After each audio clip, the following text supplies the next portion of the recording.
At age 27, journeyman Christopher Eubanks is one of the hottest players on the tour. And today we're going to be taking a look at his serve, which when we break it down today, I think it's one of the most perfect serves we've ever seen on the tour. Let's get right into this video. So if you want a serve that looks relaxed and hits all the technical checkpoints and you want to copy Christopher Eubanks' serve motion, it is absolutely beautiful, flawless. We're going to take a look at each section of his serve. So if you want to copy it, you're going to have an amazing looking serve. Take a look at the first move, and I want you to copy this at home even, okay? What he's doing with his hitting hand here, I love this. I love how he has the racket pointing down. Notice the racket face is below the wrist. I call this move the weak wrist position. Lots of recreational players at this point, they start pushing the racket back this way, and that is going to create a move which puts you in that waiter tray position. So if you can learn how to do what Christopher Eubanks is doing right off the bat, most recreational players, even though this move is really simple to copy, they don't do it, okay? So this is going to create a lot of relaxation, a lot of whip, a lot of racket at speed, just doing this simple move right here, okay? So just practice this in your living room, in your backyard, when you go to the court next time. Just making this first move, I'm telling you, is going to help your serve out so much. So let's take a look at it again. You're going to come here, and you're going to get your racket right here in this position, okay?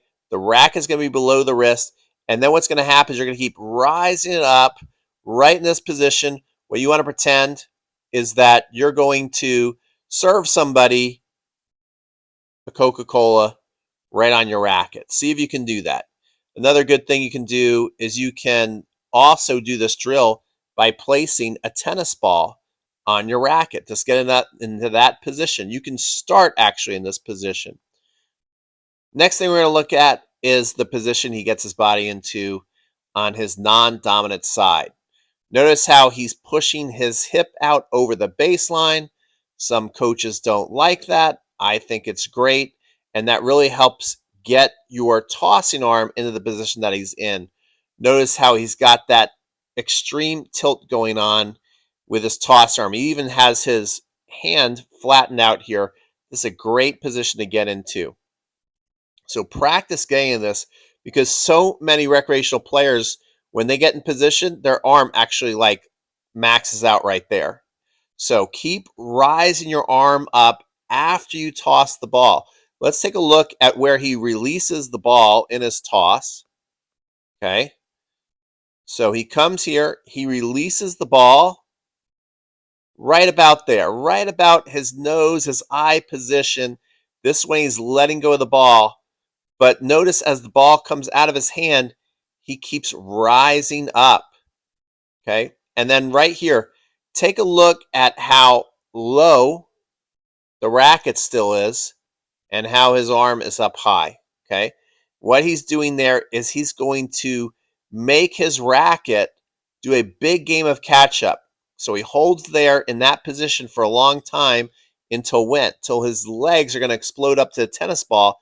That's when he's going to go into the racket drop.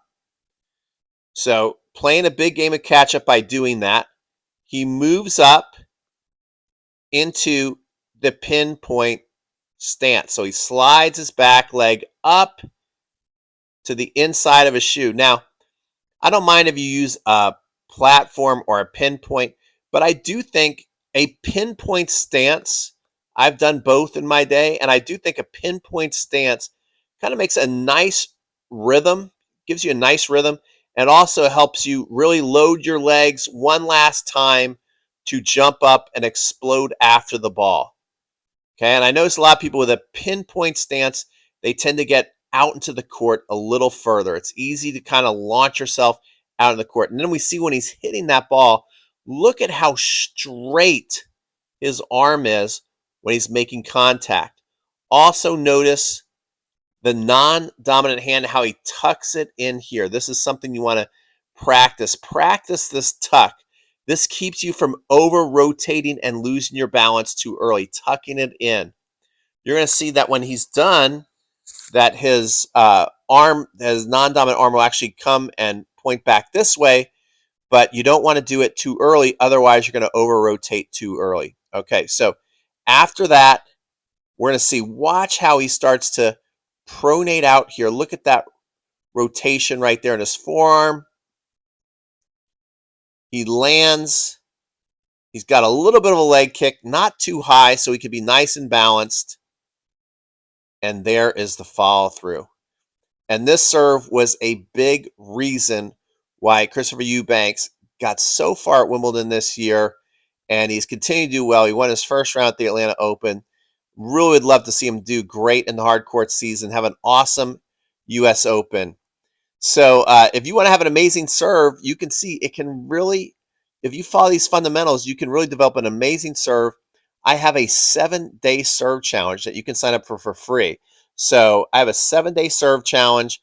Make sure that if you want to sign for that for free, you go up here in the card section or down in the description box, and you can sign up for free and get started.